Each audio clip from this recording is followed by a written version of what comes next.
Hello everyone, welcome back to knowledge A to Z. Knowledge A to Z তোমাদের সবাইকে স্বাগত জানাই। দেখো, আজকের ভিডিওতে আমরা আলোচনা করে নেব ভূগোলের লাস্ট মিনিট সাজেশন। এই ভিডিওতে তোমরা 2 মার্কস, 3 মার্কস এবং 5 মার্কসের প্রশ্নের আলোচনা পাবে। ঠিক আছে, 2 মার্কসেরও আমি বলে দেবো কি কি প্রশ্ন ইম্পর্টেন্ট রয়েছে, 3 মার্কসের ক্ষেত্রে কোন কোন প্রশ্নগুলো তোমাদের ইম্পর্টেন্ট রয়েছে, আর 5 মার্কসের ক্ষেত্রে কোনগুলো তোমাদেরকে করতেই হবে। ভেরি ইম্পর্টেন্ট বা এমনি ইম্পর্টেন্ট কোনগুলো রয়েছে সবকিছু আমি দাগ দিয়ে বলে দেবো। ঠিক আছে, আর দেখো তার আগে তোমাদেরকে একটু ডিভিশনটা বলে দিই, নাম্বার ডিভিশনটা।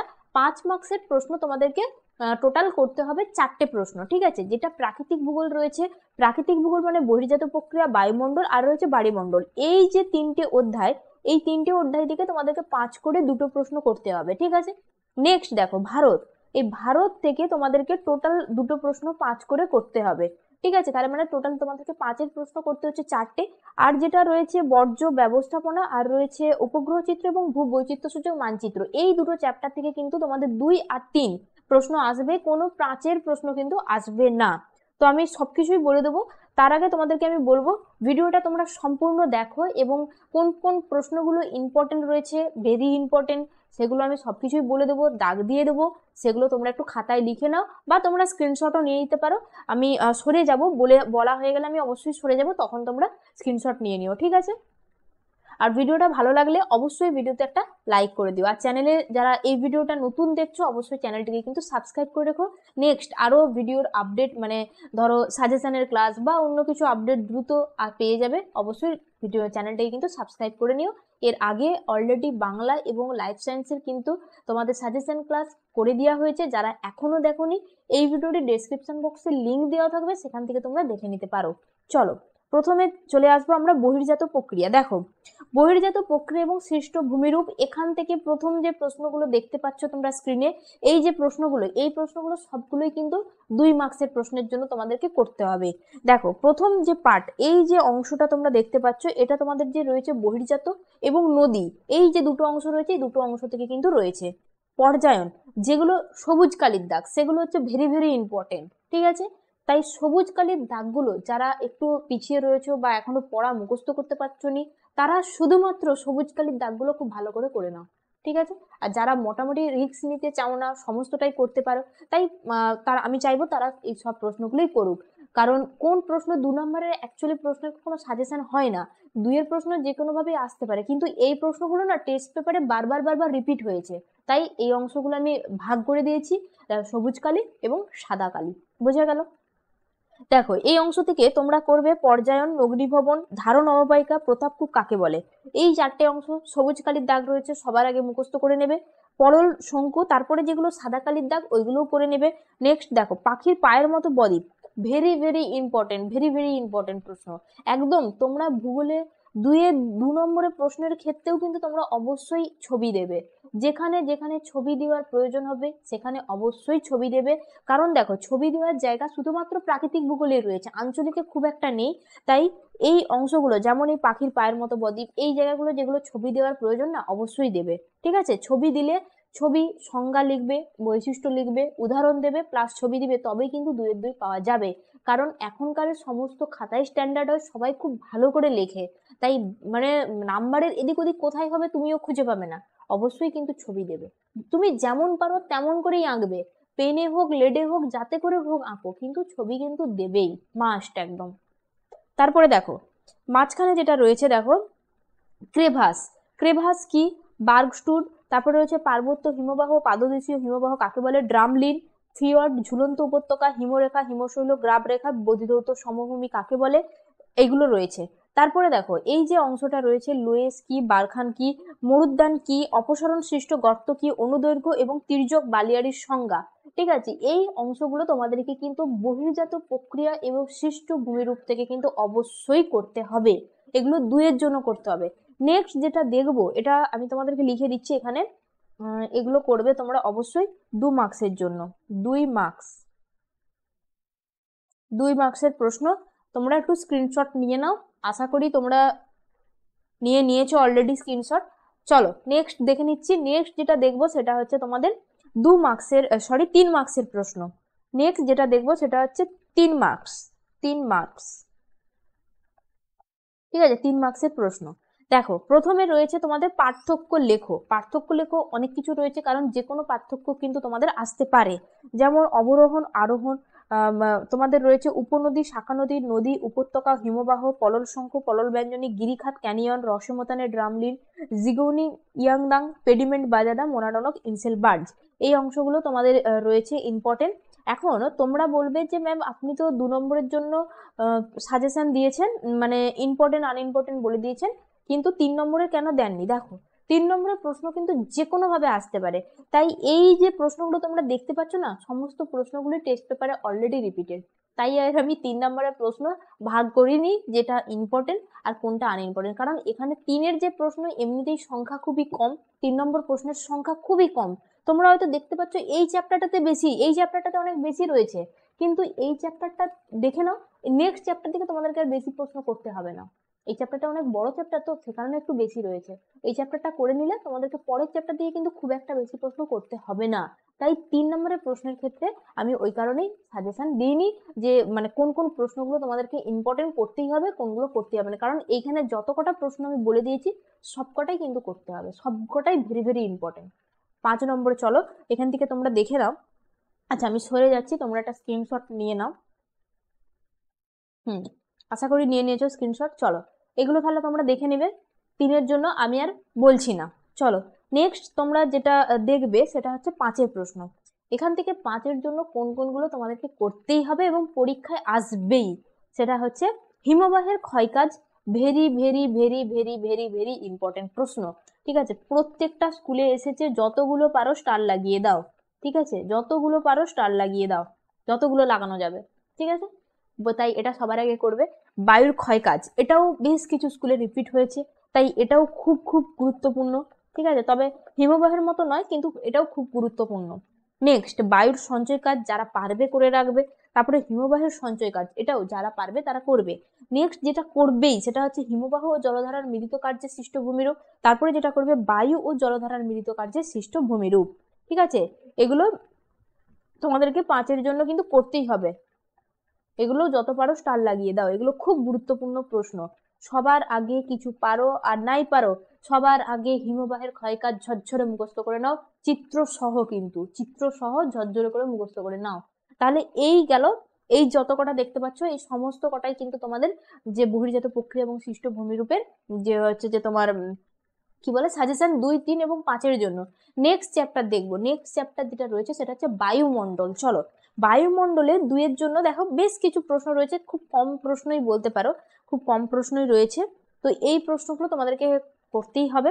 দেখো অ্যালসেডো অ্যারোসেল করবে, অ্যালবেডো করবে, বৈপরীত্য উষ্ণতা খুব গুরুত্বপূর্ণ প্রশ্ন, এটি একটি খুব গুরুত্বপূর্ণ প্রশ্ন। অ্যালবেডো আর হচ্ছে বৈপরীত্য উষ্ণতা, সমষ্ণ রেখা, এনলিলো কি, জেট বায়ু কি এবং তার বৈশিষ্ট্য, ভেরি ভেরি ইম্পর্টেন্ট। হ্যাঁ আরেকটা কথা বলে রাখি, এই জেট বায়ুর বৈশিষ্ট্য, এই যে অংশটা নেই, এই জেট বায়ুর বৈশিষ্ট্য এটা কিন্তু তোমাদেরকে 3-এও দিয়ে দিতে পারে, জেট বায়ুর বৈশিষ্ট্যগুলি লেখো।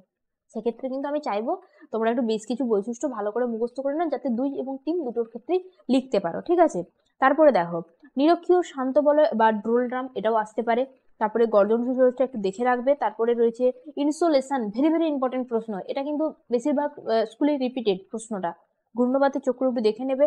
মৌসুমী বিস্ফোরণ এখানেও রয়েছে এবং তোমাদের অর্থনৈতিক ভূগোলেও রয়েছে, তো যেখান থেকে পারো যে কোনো একটা করে নেবে, কিন্তু ইম্পর্টেন্ট। ঠিক আছে, চিনুক কি ইম্পর্টেন্ট। আপেক্ষিক আর্দ্রতা খুব ভালো করে করবে, আপেক্ষিক আর্দ্রতা। বৃষ্টির ছায়াঞ্চল, ফেরোলের সূত্র, বাইস ব্যালেট সূত্র, অশ্বক্ষাংশ, শিশিরাঙ্ক এবং কোরিওলিস বল, যারা পারবে এই অংশটা একটু দেখে রাখবে 2 মার্কসের জন্য। ঠিক আছে, নেক্সট চলো বায়ুমণ্ডল থেকে নেক্সট যেটা দেখবো সেটা, হ্যাঁ তোমরা স্ক্রিনশট নেবে, ভুলে গিয়েছিলাম, আশা করি নিয়ে নিয়েছো স্ক্রিনশট। চলো নেক্সট যে অধ্যায়টা দেখবো সেটা বায়ুমণ্ডলেরই তোমাদের 3-এর জন্য কি কি করতে হবে। 3 মার্কসের জন্য দেখো 3 মার্কস, ঠিক আছে, 3-এর জন্য কি কি করবে। সবার আগে দেখো দেখতে পাচ্ছ যেগুলো পার্থক্য, যে পার্থক্যগুলো রয়েছে, স্ট্র্যাটোস্ফিয়ার, টপোস্ফিয়ার, স্ট্র্যাটোস্ফিয়ার, ঘূর্ণবাত ও প্রতিপ ঘূর্ণবাত, সমুদ্রবায়ু, স্থলবায়ু, ক্যাটাবেটিক, অ্যানাবেটিক। তোমরা যদি পার্থক্য করো না, পার্থক্য থেকে একটা পার্থক্য আসার চান্স থাকেই। ঠিক আছে, এটা প্রায় স্কুলেই পড়ে, যে কোনো আগে সবার আগে পার্থক্যগুলো ভালো করে মুখস্থ করে নেবে। ঠিক আছে, নেক্সট দেখো ট্রপোস্ফিয়ারের উষ্ণতা বৃদ্ধির সঙ্গে সঙ্গে উচ্চতা বৃদ্ধির সঙ্গে সঙ্গে উষ্ণতা হ্রাস পায় কেন। তারপরে রয়েছে স্ট্রপোস্ফিয়ারকে ক্ষুদ্রমণ্ডল বলা হয় কেন, মেঘাচ্ছন্ন রাত্রির তুলনায় মেঘমুক্ত রাত্রি শীতল হয় কেন, ভারতের জলবায়ু নিয়ন্ত্রক হিসেবে এল নিনো আর লা নিনোর প্রভাব, এটা কিন্তু তোমাদের অর্থনৈতিকও করতে হবে, মানে ভারতের যেটা জলবায়ুতে রয়েছে না এল নিনো লা নিনো, সেখানেও কিন্তু করতে হবে, তাই যেখান থেকে পারো এটা করে নিও। তারপরে তোমাদেরকে বললাম মৌসুমী বায়ুর উপর জেট বায়ুর প্রভাব, বৈপরীত্য উত্তাপ, এটা তোমরা আগেই করবে হয়তো 2 নম্বরের জন্য, শুধুমাত্র এর সঙ্গে কারণ আর প্রভাবটা দেখে নেবে। ওজোন স্তরের গুরুত্ব বিন্যাস খুব গুরুত্বপূর্ণ। তারপরে রয়েছে নিরক্ষীয় অঞ্চলে পরিচলন বৃষ্টিপাত হয় কেন, এগুলো প্রত্যেকটা। আর বৈশিষ্ট্যর ক্ষেত্রে যেটা দেখো, যেটা করেছি কি, নিরক্ষীয় জলবায়ু অথবা আসতে পারে মৌসুমী জলবায়ু, অথবা আসতে পারে তোমাদের ভূমধ্য সাগরীয় জলবায়ু, তিনটে একসাথে আসবে না, যে কোনো বৈশিষ্ট্য এনে একটা জলবায়ুর বৈশিষ্ট্য আসবে, তাই এই তিনটে রয়েছে গুরুত্বপূর্ণ, বেশিরভাগ স্কুলে এগুলোই পড়েছে। চলো নেক্সট দেখবো বায়ুমণ্ডল থেকে আমাদের 5-এর জন্য কি প্রশ্ন করতে হবে। 5-এর জন্য তোমাদেরকে মাত্র 3টে প্রশ্ন রয়েছে, ভেরি ভেরি ইম্পর্টেন্ট প্রশ্ন। সেটা হচ্ছে বায়ুচাপ বলয়গুলির সাথে নিয়ত বায়ু প্রবাহের সম্পর্ক। যতগুলো পারো ততগুলো স্টার লাগিয়ে দাও, ঠিক আছে? আমিও লাগাই, তোমরাও খাতায় পারলে লিখে নাও, ঠিক আছে? যতগুলো পারবে ততগুলো স্টার দিয়ে দাও, ভেরি ভেরি ইম্পর্টেন্ট। তারপরে বিশ্ব উষ্ণায়নের প্রভাব, কারণ প্রভাব, এগুলো এসেই সাধারণত পরীক্ষায়, ঠিক আছে? তারপরে দেখো ভূপৃষ্ঠে বায়ুচাপের তারতম্যের প্রধান কারণগুলি কি কি, ঠিক আছে? একদম ভেরি ভেরি গুরুত্বপূর্ণ। তারপরে আসতে পারে ভূমধ্যসাগরীয় জলবায়ু, আর রয়েছে তোমাদের ক্রান্তীয় জলবায়ু আর তার অবস্থান বৈশিষ্ট্য, এগুলো তো ইম্পর্টেন্ট, যে কোনো একটা আসতে পারে। তারপরে উষ্ণতার ভিত্তিতে বায়ুমণ্ডলের স্তর বিভাজন করে তার যে কোনো 2টি স্তরের পরিচয়, বা আসতে পারে, শুধু এটাও আসতে পারে যে উষ্ণতার ভিত্তিতে বায়ুমণ্ডলের স্তর বিভাজন করো। সেক্ষেত্রে কিন্তু তোমাদেরকে প্রত্যেকটারই ডাটা, মানে ধরো তুমি লিখলে টপোস্ফিয়ার, স্ট্র্যাটোস্ফিয়ার তার কাকে বলে, ঠিক আছে, এর মূল বৈশিষ্ট্য, ঠিক আছে, এগুলো কিন্তু তোমাদেরকে লিখতে হবে। যদি কোনো কিছু বিভাজন করতে না বলে সেক্ষেত্রে কিন্তু তোমাদেরকে ডেসক্রাইব করতেই হবে, আর যদি বলে দেয় সেক্ষেত্রে অল্প অল্প করে ডাটা নিয়ে তারপর ডেসক্রাইব করলেও চলবে। তারপরে দেখো পৃথিবীর নিয়ত বায়ু এবং বায়ু প্রবাহগুলির উৎপত্তি এবং গতিপথ চিত্র সহ ব্যাখ্যা করো, ঠিক আছে? তো 3টে প্রশ্ন যারা পারবেনি 3টে প্রশ্ন করবে, যারা রিস্ক নিতে চাও না তারা সবগুলোই করে নিও, ঠিক আছে? চলো নেক্সট আচ্ছা, তোমরা ছবিটা তুলে নাও, ঠিক আছে? আশা করি ছবি তোলা হয়ে গেছে। চলো নেক্সট যেটা দেখবো সেটা হচ্ছে বাড়িমণ্ডল। দেখো বাড়িমণ্ডল থেকে কিন্তু তোমাদেরকে খুব বেশি প্রশ্ন করতে হবে না, মাত্র আমি তো ঘিরে দিচ্ছি। দেখো বাড়িমণ্ডল থেকে তোমাদেরকে কিন্তু খুব বেশি প্রশ্ন করতে হবে না। 2 নম্বরের জন্য ভেরি ভেরি ইম্পর্টেন্ট প্রশ্ন রয়েছে, 6টা প্রশ্ন, ঠিক আছে? সমুদ্র স্রোত খুব গুরুত্বপূর্ণ। তারপরে রয়েছে তোমাদের শৈবাল সাগর, মগ্নচড়া, বানডাকা, অ্যাপোজি, পেরিজি, আচ্ছা সিজিগি এটাও করে নেবে ভালো করে। আর রয়েছে জায়র, সারসারি ব্রণ, হিমশৈল, হিমপ্রাচীর, এগুলো একটু দেখে নেবে, ঠিক আছে? জাস্ট এগুলো 2-এর জন্য তোমরা এই অংশগুলো খুব ভালো করে তৈরি করে নেবে। এরপরে চলো বাড়িমণ্ডল থেকে 3-এর জন্য। দেখো 3-এর জন্য আমি তোমাদেরকে আগেও বলেছি এই চ্যাপ্টার থেকে বেশি কিছু প্রশ্ন নেই। সবার আগে এখান থেকে যেটা গুরুত্বপূর্ণ সেটা হচ্ছে পার্থক্য, খুব ভালো করে পার্থক্যটা করে নেবে। সেটা হচ্ছে সমুদ্র তরঙ্গ, সমুদ্র স্রোত, উষ্ণ স্রোত, শীতল স্রোত, আর মুখ্য জোয়ার, গৌণ জোয়ার, এগুলোর পার্থক্য করে নেবে। তারপরে দেখো 2টি মুখ্য জোয়ারের ব্যবধান সর্বদা 24 ঘন্টা 52 মিনিট হয় কেন, খুব গুরুত্বপূর্ণ এই প্রশ্নটা। আরেকটা প্রশ্ন, নিউ ফাউন্ডল্যান্ডের কাছে ঘন কুয়াশা এবং ঝড়ঝঞ্ঝার সৃষ্টি হয় কেন, এই অংশটাও গুরুত্বপূর্ণ। তাই আমি আগেই বলেছি 3-এর প্রশ্ন কিন্তু এগুলোই ঘুরে ফিরে আসছে। চলো নেক্সট দেখো বাড়িমণ্ডল থেকে যেই 5-এর জন্য যে প্রশ্নগুলো তোমাদেরকে করতেই হবে, এই 3টে প্রশ্ন করতেই হবে, যতগুলো পারো স্টার লাগিয়ে দাও 3টে প্রশ্নের ক্ষেত্রেই, ঠিক আছে? 3টে প্রশ্নের ক্ষেত্রেই এটা কিন্তু খুবই গুরুত্বপূর্ণ। সেটা হচ্ছে প্রথম প্রশ্ন, পৃথিবীব্যাপী সমুদ্র স্রোতের প্রভাবগুলি আলোচনা করো, চিত্রসহ জোয়ার ভাটার সৃষ্টির কারণগুলি বা কারণ ফলাফল। তারপরে এখানেই রয়েছে জোয়ার ভাটার ফলাফল বর্ণনা দাও, কিংবা একসাথেও দিতে পারে কারণ ও ফলাফল, জোয়ার ভাটার কারণ ফলাফল চিত্রসহ ব্যাখ্যা করো, ঠিক আছে? আমি এখানে 2টো প্রশ্ন ভাগ করে দিয়েছি, কিন্তু তোমাদেরকে একটাও দিতে পারে। আমি একটাই লিখে দিয়েছি এই কারণে, কারণ বেশিরভাগ স্কুলে একটাই এসেছে। চলো নেক্সট আমি তোমাদেরকে বলেছিলাম কি বজ্র ব্যবস্থাপনা, ওইটা যে করব।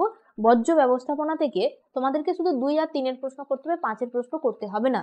2-এর জন্য দেখো এখান থেকে বেশ কিছু ইম্পর্টেন্ট প্রশ্ন 2-এর জন্য, এই চ্যাপ্টারটা খুব গুরুত্বপূর্ণ, খুব ভালো করে দেখে নিতে হবে। বজ্র ব্যবস্থাপনা, ইউট্রোফিকেশন, আচ্ছা তরল বর্জ্যটা একটু দেখে নেবে। ইওয়েস্ট বজ্র মারাত্মক গুরুত্বপূর্ণ। তারপরে রয়েছে তেজস্ক্রিয় বজ্র, বিওডি, বজ্রের পুনর্ব্যবহার, বজ্রের পৃথকীকরণ, ভরাটকরণ, কম্পোস্টিং, স্কাবার, ভারত স্কাবিং এবং গঙ্গা অ্যাকশন প্ল্যান কি, ঠিক আছে, এই অংশগুলো তোমাদের 2 এর জন্য করতেই হবে, কারণ এই প্রশ্নগুলো তোমাদের পরীক্ষায় আসবে। আর কোনো প্রশ্ন এর থেকে আর আসার চান্স নেই, এগুলোই ঘুরিয়ে ফিরে আসে। তুমি যে তোমাদের কাছে যে টেস্ট পেপার রয়েছে, পরশুর টেস্ট পেপার, সেটা খুলে এই সাজেশন, গোটা সাজেশনটার সঙ্গে একটু মিলিয়ে দেখে নাও তোমাদের কমন আসছে কিনা। ঠিক আছে, চলো নেক্সট দেখো 3 প্রশ্ন। পার্থক্য লেখো জৈব ভঙ্গুর বজ্র এবং জৈব অভঙ্গুর বজ্র। একটাই পার্থক্য করবে এখান থেকে, খুব ইম্পর্টেন্ট। তারপরে রয়েছে বজ্র ব্যবস্থাপনায় 3R কিংবা 4R এর ভূমিকা। হয় আসতে পারে 3R, না হয় আসতে পারে 4R, দুটো কখনো একসাথে দেবে না, হয় 3টে আর না হয়তো 4টে আর। ঠিক আছে, চলো বজ্র ব্যবস্থাপনায় শিক্ষার্থীর ভূমিকা, বজ্রের পরিবেশের উপর বজ্র পদার্থের 3টি প্রভাব, আর রয়েছে বজ্র কম্পোস্টিং পদ্ধতির সুবিধা। এখান থেকে আমি একটু বলে দিচ্ছি একটু গুরুত্বপূর্ণগুলো, যেগুলো সবার আগে করবে, সেটা হচ্ছে পার্থক্য, 3R 4R, আর বজ্র ব্যবস্থাপনায় শিক্ষার্থীর ভূমিকা। এই 3টে প্রশ্ন সবার আগে ভালো করে একটু করে নিও। ঠিক আছে, এগুলো বেশি ইম্পর্টেন্ট। চলো নেক্সট দেখবো আমরা যেটা হচ্ছে ভারত। তোমাদের যে আঞ্চলিক পার্টটা রয়েছে যে ভারত থেকে, চলো ভারতের প্রথম দেখবো আমরা প্রাকৃতিক অংশটা। দেখো প্রাকৃতিক অংশে প্রথমে চলে আসো একদম ভূপ্রকৃতিক এবং তোমাদের যে জলবায়ুর আগে পর্যন্ত যেগুলো রয়েছে সেগুলো একটু দেখে নাও। নদ নদী রয়েছে, ঠিক আছে, এগুলো একটু দেখে নাও। দেখো কারে ওয়া, মালনাদ ও ময়দান, দুন কি, খাদার ও ভাঙর কি, তাল কি, ভাবর কি, কচ্ছের রণ, ধান। ভারতের জলবিভাজিকাগুলির নাম লেখো। বহুমুখী নদী পরিকল্পনা কাকে বলে, বৃষ্টির জল সংরক্ষণের উদ্দেশ্যগুলি কি, মৌসুমী বিস্ফোরণ কাকে বলে। আগেও আমি এই প্রশ্নটা কিন্তু তোমাদেরকে বলেছি অলরেডি। ঠিক আছে, তারপরে দেখো যেগুলো তোমরা জলবায়ু থেকে প্রশ্ন করবে সেটা হচ্ছে কালবৈশাখী, আঁধি, লু, পশ্চিমী ঝঞ্ঝা, আশ্বিনের ঝড়, আম্রবৃষ্টি। যেটা সব থেকে গুরুত্বপূর্ণ সেটা হচ্ছে কালবৈশাখী, আঁধি, পশ্চিমী ঝঞ্ঝা আর আশ্বিনের ঝড়। Very very important. ঠিক আছে, নেক্সট দেখো মৃত্তিকা থেকে। মৃত্তিকা রয়েছে আর চাষবাস কৃষিটা রয়েছে আর কি। রেগুর, ল্যাটেরাইট মৃত্তিকা, লবণাক্ত মৃত্তিকা কোন কোন অঞ্চলে দেখা যায়, ধাপ চাষ কাকে বলে। প্রাকৃতিক থেকে এই প্রশ্নগুলো তোমাদেরকে করতেই হবে ভারত থেকে। এরপর দেখবো ভারতের প্রাকৃতিক, আমি দুটো ভাগে ভাগ করে দিয়েছি, প্রাকৃতিক আর আঞ্চলিক। ভারতের প্রাকৃতিক অংশটা তোমরা দেখে নিলে। এরপর দেখবো আমরা ভারতের প্রাকৃতিকেরই 3-এর জন্য কি কি প্রশ্ন করতে হবে। দেখো 3-এর জন্য আমি তোমাদেরকে আগেও বলেছি, আমি কিছু ইম্পর্টেন্ট বলে দিই, কারণ এগুলো সবগুলোই কিন্তু গুরুত্বপূর্ণ। দেখো ভারতের পার্থক্য যেগুলো করবে, যেগুলো প্রাকৃতিক ভূগোলে পার্থক্য করবে, সেটা হচ্ছে পূর্ব উপকূল, পশ্চিম উপকূল, খুব গুরুত্বপূর্ণ। ভাঙার খাদার, মালনাদ ময়দান, উত্তরের ভারতের নদ নদী এবং দক্ষিণ ভারতের নদ নদী, ক্রান্তীয় চিরহরিত অরণ্য, ক্রান্তীয় পর্ণমোচী অরণ্য, খুব গুরুত্বপূর্ণ। তারপর দেখো ভারতের পশ্চিম বাহিনী নদীগুলির মোহনায় বদ্বীপ গড়ে ওঠেনি কেন, খুব গুরুত্বপূর্ণ। তারপরে দেখো নর্মদা ও তাপ্তি নদীর মোহনায় বদ্বীপ গড়ে ওঠেনি কেন, খুব গুরুত্ব। নেক্সট অতিরিক্ত ভৌমজল উত্তোলকের প্রভাবগুলি বর্ণনা করো। করমণ্ডল উপকূলে বছরে 2বার বৃষ্টিপাত হয় কেন। ভারতের জলবায়ু নিয়ন্ত্রক হিসেবে এল নিনো এবং লা নিনোর প্রভাব। আগেই বলেছি এই প্রশ্নটা কিন্তু তোমাদেরকে করতে হবে, এই প্রশ্নটা খুব গুরুত্বপূর্ণ। ঠিক আছে, নেক্সট প্রশ্ন দেখো ভারতের কৃষিতে জলসেচের প্রয়োজনীয়তা, খুব গুরুত্ব। তারপরে রয়েছে ভারতের মৃত্তিকা ক্ষয়ের কারণ ফলাফল। নেক্সট করবে মৃত্তিকা সংরক্ষণের উপায়। ভারতের অরণ্য সংরক্ষণের 3টি উপায় আলোচনা করো। তাহলে এই গেল, এইগুলো যে দেখতে পাচ্ছ এগুলো সবগুলোই তোমাদেরকে কিন্তু 3-এর জন্য অবশ্যই করতে হবে। ঠিক আছে, ভারতের প্রাকৃতিক অংশ থেকে। এরপর দেখবো প্রাকৃতিক থেকেই তোমাদেরকে 5-এর জন্য কটা প্রশ্ন করতে হবে, 5-এর জন্য বেশি প্রশ্ন নেই। দেখো প্রথম সবার আগে যেটা করবে মৌসুমী বায়ুর প্রভাব। ভারতীয় জলবায়ুতে মৌসুমী বায়ুর প্রভাব, ভারতীয় হিমালয়ের ভূপ্রকৃতির বিবরণ, খুব গুরুত্বপূর্ণ। এই দুটো প্রশ্ন একদম ছাড়বে না। ঠিক আছে, নেক্সট দেখো, হ্যাঁ এই প্রশ্নটাও, ভারতের পূর্ব ও পশ্চিম উপকূলের সমভূমির প্রাকৃতিক বৈশিষ্ট্য বা এমনি বৈশিষ্ট্যও আসতে পারে। ঠিক আছে, এই প্রশ্নগুলো একদম ছাড়বে না। ভারতের জলবায়ু নিয়ন্ত্রক, যাই ছাড়ো না কেন এই 4টে প্রশ্ন একদম ছাড়বে না, ঠিক যেমন হিমবাহের ক্ষয়কার্যের মতো। ঠিক আছে, একদম ছাড়বে না। তারপরে এখানে মাটি থেকে দুটো প্রশ্ন দেওয়া রয়েছে, ভারতের পলিমাটি, কৃষ্ণ মৃত্তিকা এবং লোহিত মৃত্তিকার বন্টন বৈশিষ্ট্য। আর দেওয়া রয়েছে হিমালয় পার্বত্য অঞ্চলে উচ্চতা তারতম্যের ভিত্তিতে স্বাভাবিক উদ্ভিদের বন্টন বর্ণনা করো। এই অংশগুলো তোমাদেরকে দেখতে হবে, যদি তোমরা পারো দেখে যাবে, না পারলে অবশ্যই সবুজ কালির দাগগুলো করে নেবে। নেক্সট দেখবো ভারতের অর্থনৈতিক মানে আঞ্চলিক পার্টের থেকে 2 নম্বরের প্রশ্ন ফার্স্ট কি করতে হবে। দেখো 2-এর জন্য দেখতে পাচ্ছ 2-এর জন্য অনেক প্রশ্ন দেওয়া রয়েছে। প্রথমে দেখো সামাজিক বনসৃজন, তোমরা আগেটা স্ক্রিনশট নেবে তো নিয়ে নাও। ঠিক আছে, নেক্সট দেখো প্রথমে দেখো সামাজিক বনসৃজনের 2টি উদ্দেশ্য। খারিফ শস্য, রবি শস্য, জাইদ শস্য, এগুলোর মধ্যে যে কোনো একটা শস্য আসবে, 3টে একসাথে আসবে না। ঠিক আছে, বাগিচা ফসল, মিলেট, আর এটা মিলেট হবে। ঠিক আছে, আর জীবিকা ভিত্তিক কৃষি, সবগুলোই গুরুত্বপূর্ণ, সবগুলোই আসে পরীক্ষায়। ঠিক আছে, যে কোনো ভাবে আসতে পারে। নেক্সট দেখো, তোমাদের যে শিল্প রয়েছে আমি ভাগ করে দিচ্ছি, সেই শিল্পের অংশ থেকে দেখো অনুসারী শিল্প, সেলকি, উদীয়মান শিল্প, শিকড় আলগা শিল্প, ইঞ্জিনিয়ারিং শিল্প, তারপরে রয়েছে দেখো তথ্য প্রযুক্তি শিল্প, আউটসোর্সিং, আর স্থিতিশীল উন্নয়ন, এটা করবে। আর যেগুলো যারা পারবে তারা নগরায়নটা দেখে নেবে, জল বিস্ফোরণ, আর রয়েছে মেগা সিটি, মহানগর কি কাকে বলে, ঠিক আছে, এই অংশটা দেখবে। তারপরে দেখো ওই পাশের দিকে দেখতে পাচ্ছ সোনালী চতুর্ভুজ, ভেরি ভেরি গুরুত্বপূর্ণ, ঠিক আছে, সোনালী চতুর্ভুজ ভেরি ভেরি গুরুত্বপূর্ণ। তারপরে রয়েছে হীরক চতুর্ভুজ, এটা পারলে একটু দেখে নেবে, কিছুই নেই। তারপরে রয়েছে পশ্চাৎ ভূমিকরণ, পুনঃরপ্তানি বন্দর, আর শিপিং লাইন, শিপিং লেন, আর রয়েছে উত্তর দক্ষিণ করিডর, ঠিক আছে, এগুলো পারলে একটু দেখে নেবে। সাদা কালির অংশগুলো যারা পারবেনি তারা শুধুমাত্র সবুজ কালির অংশগুলো করো, এর মধ্যেই আসবে, ঠিক আছে। নেক্সট চলো, নেক্সট দেখো তিনের জন্য কি কি করবে আঞ্চলিক ভূগোল থেকে। প্রথমে পার্থক্য কি কি দিয়েছি, খারিফ শস্য, রবি শস্য তোমাকে আগেও বলেছি, এগুলো থেকে তোমাদের কাকে বলেও আসতে পারে। পরিবহন এবং যোগাযোগ ব্যবস্থা, ঠিক আছে। তারপরে দেখো সবুজ বিপ্লব বলতে কি বোঝো, সবুজ বিপ্লবের কুফল সুফল, ঠিক আছে, সুফল আর কুফল, ঠিক আছে। আহমেদাবাদকে ভারতের ম্যানচেস্টার বলা হয় কেন, দুর্গাপুরকে ভারতের রুট বলা হয় কেন, ভারতের কার্পাস বয়ন শিল্পের 3টি সমস্যা, ভেরি ভেরি ইম্পর্টেন্ট, ভারতের তথ্য প্রযুক্তি শিল্পের উন্নতির কারণ, খুব গুরুত্বপূর্ণ। তারপর দেখো ভারতের নগরায়নের 3টি সমস্যা, খুব গুরুত্বপূর্ণ, এই প্রশ্নগুলো একদম ছাড়বে না, ঠিক আছে। ভারতের সড়ক, রেলপথ এবং জলপথের 3টি সুবিধা, আর রয়েছে জলপথকে ভারতের জীবনরেখা বলা হয় কেন। তিনের জন্য এই প্রশ্নগুলো অবশ্যই তৈরি করবে, এগুলো অবশ্যই তৈরি করবে, ঠিক আছে। চলো নেক্সট দেখবো আমরা ভারতের আঞ্চলিক ভূগোল থেকে তোমাদের 5-এর জন্য কটা প্রশ্ন করতে হবে। চলো 5-এর জন্য দেখো, 5-এর জন্য যেটা করবেই ধান, গম, চা, কফি, ইক্ষু, এর মধ্য থেকে গম, চা, ইক্ষু মারাত্মক ইম্পর্টেন্ট, সবার আগে এই প্রশ্নগুলো করে নেবে, ঠিক আছে। পারলে ধান আর কফিটা দেখে নেবে। চলো, অনুকূল প্রাকৃতিক পরিবেশ ভেরি ভেরি ইম্পর্টেন্ট, গম, চা, ইক্ষু, ঠিক আছে। তারপরে দেখো পূর্ব ও মধ্য ভারতের লৌহ ইস্পাত কেন্দ্রীভবনের যে কারণগুলি সেগুলো খুব গুরুত্বপূর্ণ, ঠিক আছে, একটু নাম মুখস্থ করতে হবে আমি জানি, কিন্তু খুব গুরুত্বপূর্ণ প্রশ্ন, ঠিক আছে। পশ্চিম ভারতের কার্পাস বয়ন শিল্পের কেন্দ্রীভবন বা আসতে পারে অনুকূল পরিবেশ বা অধিক উন্নয়নের কারণগুলি কি কি লেখো, কার্পাস বয়ন শিল্প। তারপরে দেখো ভারতের নগর গড়ে ওঠার প্রধান কারণ এবং নগরায়নের সমস্যাগুলি লেখো, ঠিক আছে, এই প্রশ্নগুলো গুরুত্বপূর্ণ রয়েছে। তাহলে ভারতের আঞ্চলিক থেকে তোমরা এগুলো করবে, স্ক্রিনশট নিয়ে নাও। চলো এরপরে দেখবো আমরা লাস্ট যে অধ্যায়টা রয়েছে তোমাদের উপগ্রহ চিত্র এবং ভূবৈচিত্র্য সূচক মানচিত্র। সেখান থেকে আগেই বলেছি 5-এর জন্য কোনো প্রশ্ন করতে হবে না, যে প্রশ্নগুলো দেখতে পাচ্ছ সেগুলো শুধুমাত্র 2-এর প্রশ্ন, বেশি প্রশ্ন নেই।